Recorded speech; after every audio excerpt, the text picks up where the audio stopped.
Ladies and gentlemen, gather round because I'm about to tell you the story of how I became a professional goldfish trainer.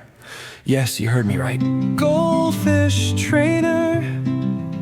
And let me tell you, it was not a fantastic journey. Pun absolutely intended. It all started one Tuesday afternoon when I was eating a tuna sandwich. I looked at my goldfish, Gerald, and thought, you know, Gerald, you're just floating there. You're not living your best life. You're not chasing your dreams. You're not even chasing that little plastic castle in your tank. What if I could teach you to do more? So I did what any rational person would do. I Googled how to train a goldfish. The first result was don't. But I'm not a quitter, I'm a visionary. So I bought a tiny treadmill for Gerald. It was actually a toy car track, but I figured if he could run on that, he could run anywhere.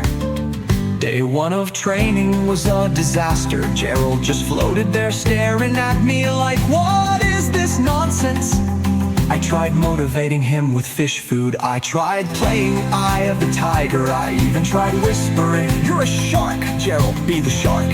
But nothing worked. He just kept doing that thing goldfish do, where they open and close their mouths like they're judging you. By day 3, I was desperate. I dressed up as a giant squid to scare him into moving. Big mistake, Gerald didn't move. But my neighbor saw me through the window and called the cops. When the officer arrived, I tried to explain, sir, I'm not a squid, I'm a goldfish trainer. He just stared at me and said, ma'am, put the costume down and step away from the tank. But I didn't give up. I hired a life coach for Gerald, not me. His name was Steve, and he specialized in aquatic potential. Steve said Gerald needed vision boards, so we made a tiny one with pictures of bigger tanks, a castle with a working drawbridge, and a sushi restaurant. Gerald still didn't care. Then one day it happened.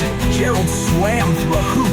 I cried, Steve, cried the cop who was still keeping an eye on me, cried, it was a miracle. I immediately entered Gerald into the International Goldfish Talent Show. The competition was fierce. There was a goldfish that could play dead. Honestly, it's just a goldfish being a goldfish. And another that could balance a tiny beach ball on its nose. But Gerald did a backflip. Well, it was more of a belly flop, but the judges were impressed. Goldfish trainer. But the real prize was the journey, and also the $5 prize money, which I spent on a new plastic castle for Gerald. He still doesn't use it, but hey, dreams take time. So, if you ever feel like you're not good enough, just remember, Gerald, he went from a floater to a showstopper. And if a goldfish can do that, so can you.